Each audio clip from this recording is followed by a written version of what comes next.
Assalamu alaikum and good evening. My name is Sharik Zafar, and I'm the special representative to Muslim communities here at the State Department. For our Muslim friends, a belated Eid Mubarak. And for any of you who happen to have finished the Hajj pilgrimage recently, Hajj Mabrur. Tonight we welcome members of the Diplomatic Corps, officials across the federal government, and members of the American Muslim community. We are truly honored. We truly are honored that you are here with us this evening in celebration of Eid al-Adha. I am also very honored to have the opportunity and the privilege of introducing Secretary Kerry. You know, it's fitting that Secretary Kerry is hosting tonight's event. Under his leadership, the State Department has made understanding religion and engaging faith communities a central priority.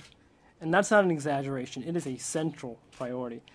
Discussing the importance of elevating our efforts and our engagement efforts, Secretary Kerry recently stated, "The reality is that our faiths and our fates are inextricably linked.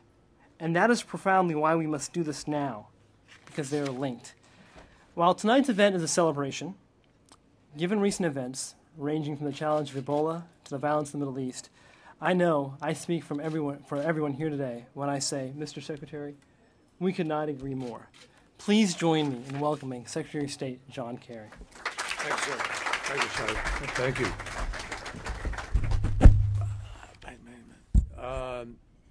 Sharik, thank you very much for the introduction. Thanks for your leadership. And assalamu alaikum to all of you. Thank you. And also a late Eid Mubarak. I will tell you, I've been having lots of phone conversations with your foreign ministers or your prime ministers or one official or another who have been at the Hajj as they're talking to me, and they found time in between to be able to have a conversation, and I was very grateful for that. And I hope those of you who had a chance to partake in that found it as rewarding and as personal as it is supposed to be. It's a pleasure to be able to welcome everybody here, and it's really a pleasure for us in the State Department to have a chance to be able to celebrate Eid al-Adha, even though we're late, and that's because of my schedule. I was just in Cairo, as you know, where a terrific $5.4 billion was raised in order to help rebuild Gaza, and we could not have emphasized more times how critical it is not to rebuild it so it is destroyed again. It is imperative that we find a way to get back to the negotiations for what everybody knows is in the end the only way to go forward that makes sense. And the alternative is in so many ways difficult. But what we're trying to do here in the State Department, and Sharik is a part of that mosaic that we're putting together here. We have the first faith-based office. We have the office reaching out to the Islamic world. And when he started drafting our national strategic approach as a leader of the faith and community, he began that strategy with two words: religion matters. And he's made it his mission to reach out to faith communities to solve global problems, whether it's been at the White House or at the Departments of Justice and Homeland Security. And I couldn't be more pleased that he has joined our efforts here at the State Department as the special representative to Muslim communities. I've often said to people that if I went back to college today, I would at least minor, if not major, in comparative religion. And a lot of other things that I didn't major in, I might add,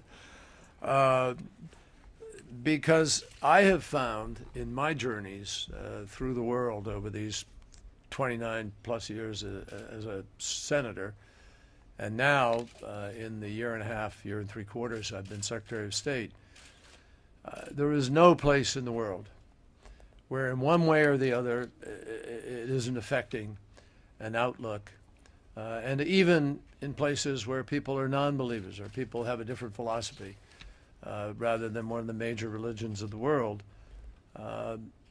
there are themes and currents that run through every life philosophy, every single approach, whether it's Native Americanism or Confucianism, or you can find that there's been this passage through history from the scriptures, from the Quran, from the Torah, from the Bible, that all come together, and even from other places where they've been incorporated and inculcated through the sermons and preachings and teachings of religious leaders. And we know this today. So tonight, what we're really doing, as we celebrate late, but nevertheless celebrate Eid al-Adha, is that we are celebrating sort of the meaning and importance of sacrifice and devotion in our lives.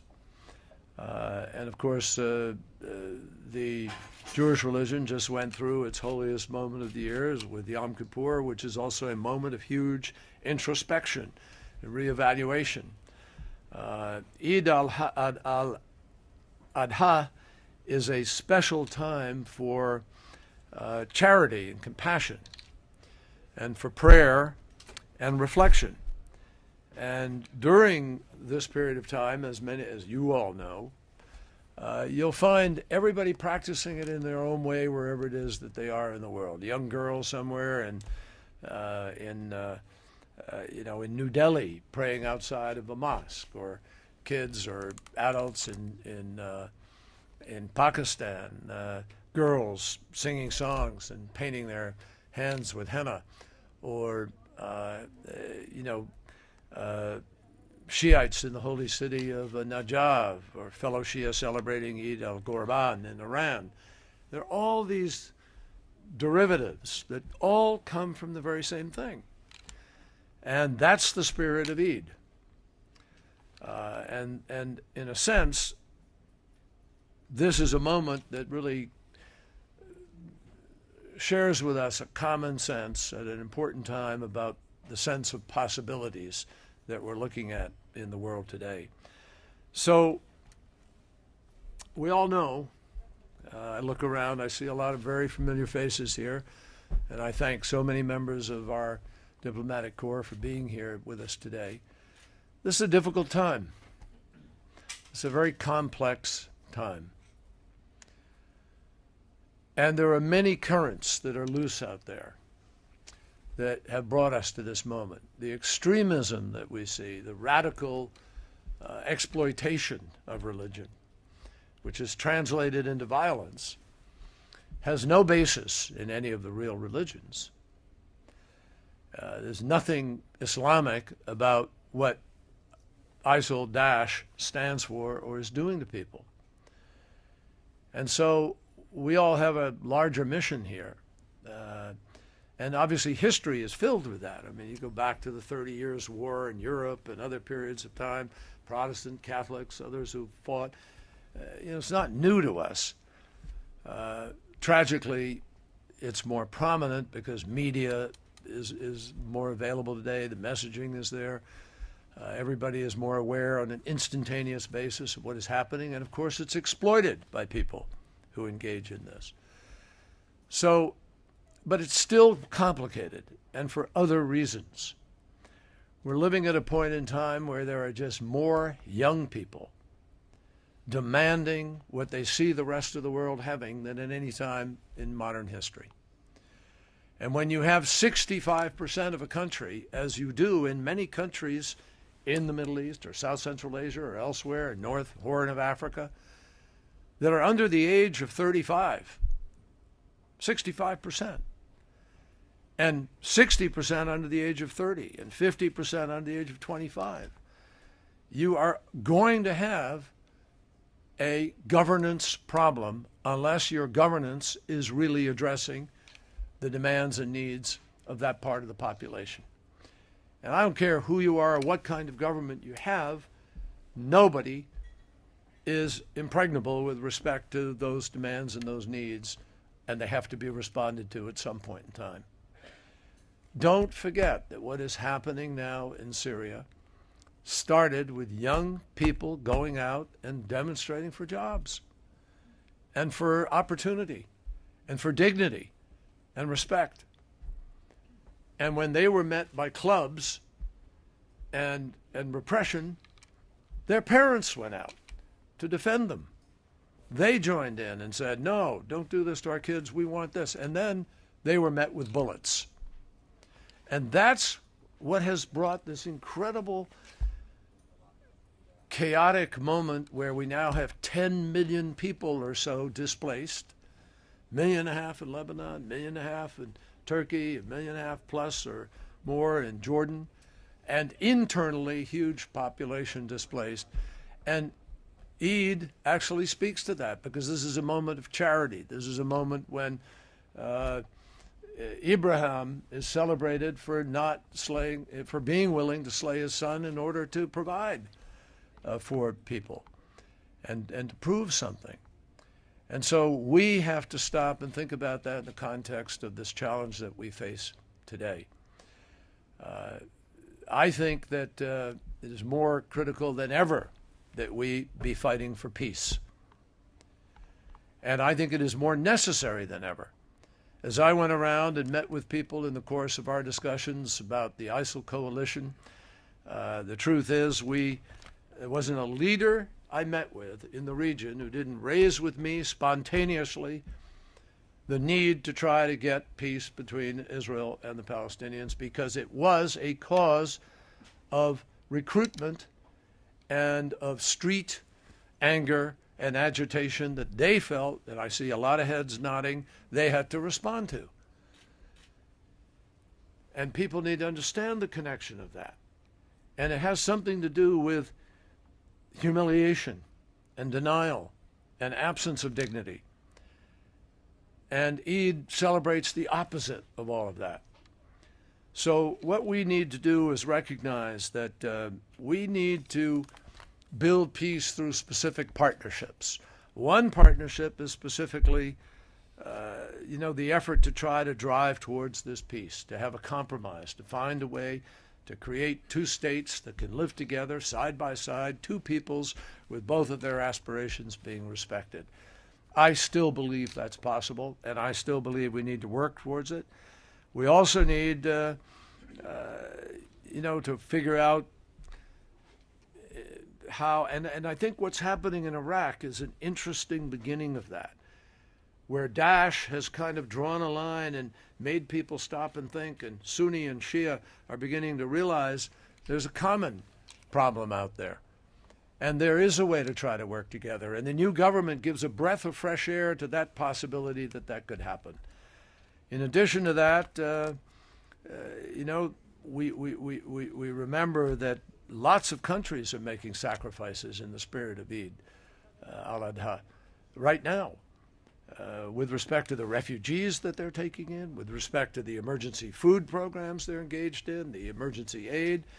So this is really a moment to reflect deeply on how we will deal not just with the manifestation of the symptom, which is what the violence and the extremism is, but with the underlying causes which go to this question of governance and corruption and a whole issue of how you meet the needs of people.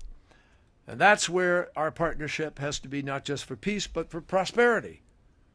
Shared prosperity, where everybody has an ability to be able to find the job, get the education, be able to reach the brass ring.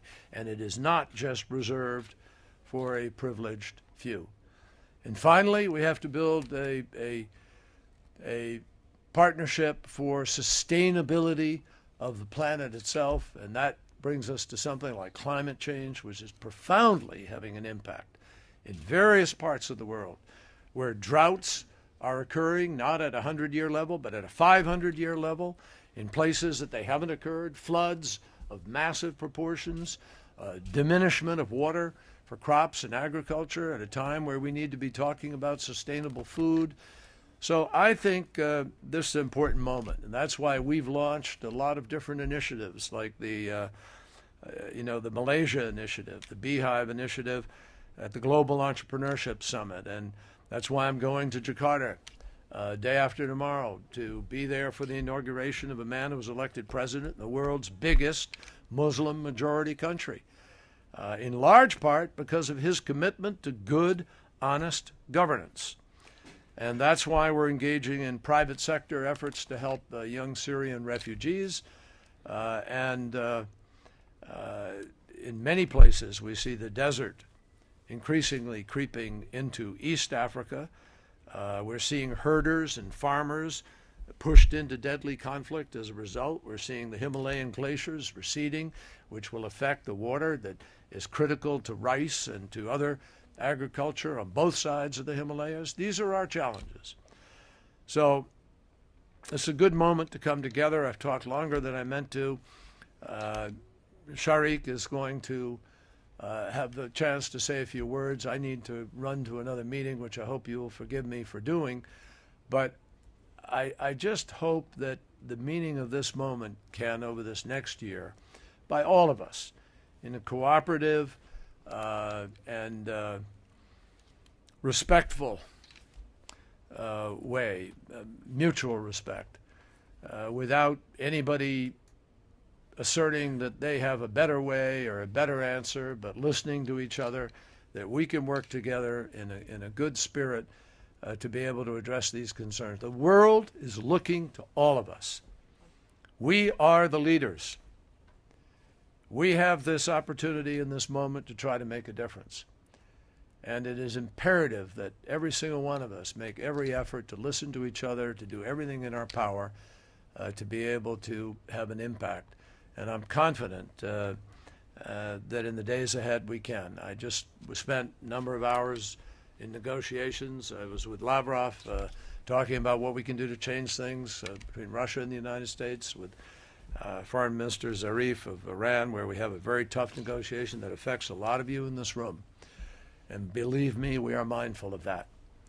And we will continue to work, however, to try to find a fair and thoughtful way that achieves all of our goals.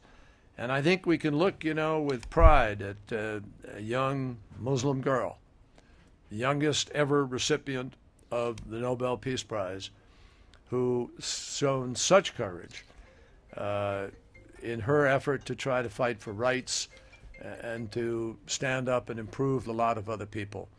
And that's part of what we should reflect on as we think about the meaning of this particular celebration. So I really thank you for coming tonight. I wish I could stay and talk through the evening.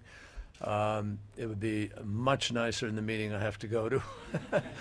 But I can't. And so again, Eid Mubarak belatedly, and I wish all of you well as we work together going forward. Thank you all, and God bless. Thank you very, very much. Thank you, sir. Thank you. Thank you. Thank you. Thank you very much.